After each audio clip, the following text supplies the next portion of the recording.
دنیا کی پہلی خاتون حضرت حوا، لیکن وہ صرف پہلی عورت ہی نہیں تھیں بلکہ وہ پہلی شخصیت تھیں جنہوں نے جدائی کی تڑپ، پچھتاوے کی ٹھیس اور تنہائی کی شدت کو محسوس کیا۔ یہ داستان کیسے شروع ہوئی؟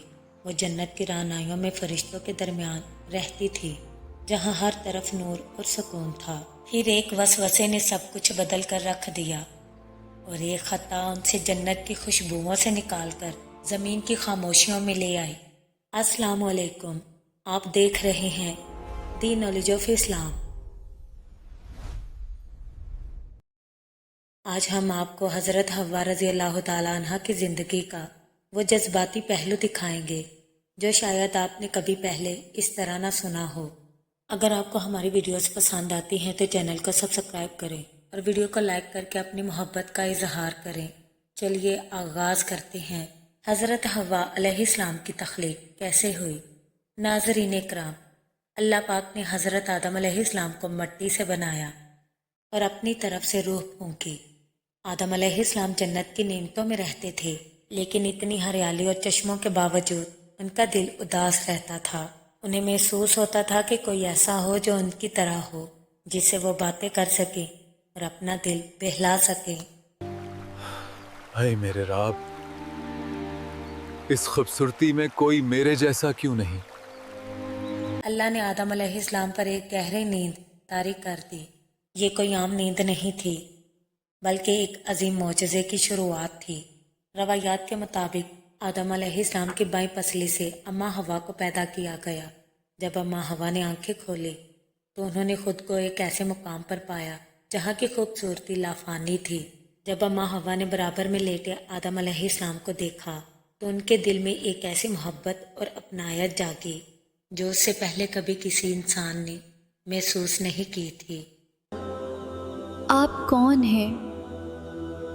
دل کو عجیب سا سکون کیوں مل رہا ہے؟ ناظرین اکرام، کیا آپ جانتے ہیں کہ اماں حوا کو پسلی سے کیوں بنایا گیا؟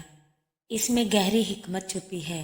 نہ انہیں سر سے بنایا گیا تاکہ وہ شوہر پر برتری نہ جتا سکے، اور نہ پاؤں سے بنایا گیا تاکہ وہ روندی نہ جائیں۔ انہیں دل کے قریب اور حفاظت میں رہنے والی پسلی سے بنایا گیا تاکہ وہ اپنے شوہر کے قریب رہیں، نرم دل اور سکون کا ذریعہ بنے۔ ناظرین اکرام، اللہ نے آدم اور حوا کو جنت میں ہر چیز کی اجازت دی تھی سوائے ایک مخصوص درخت کے۔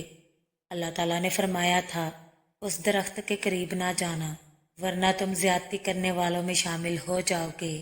ناظرین اکرام، یہاں شیطان نے اپنی پرانی دشمنی نبھائی۔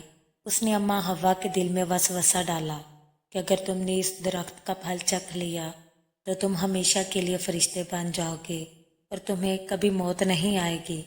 شیطان کے اس مکارانہ فریب نے ان کے دلوں میں جگہ بنا لی اور ایک لمحے کی بھول نے ان کا ٹھکانہ بدل دیا۔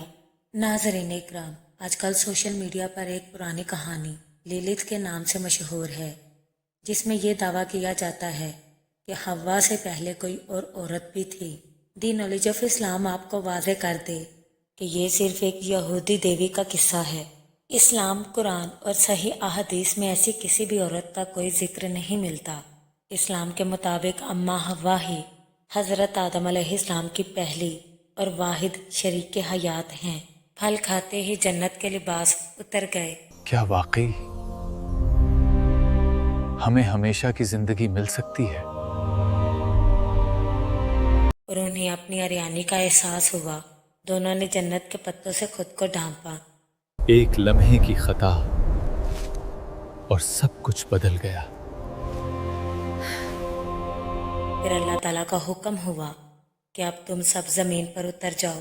روایات کے مطابق حضرت آدم علیہ السلام کو سری لنکا اتارا گیا اور اماں حوا کو عرب کے شہر جدہ میں اتارا گیا۔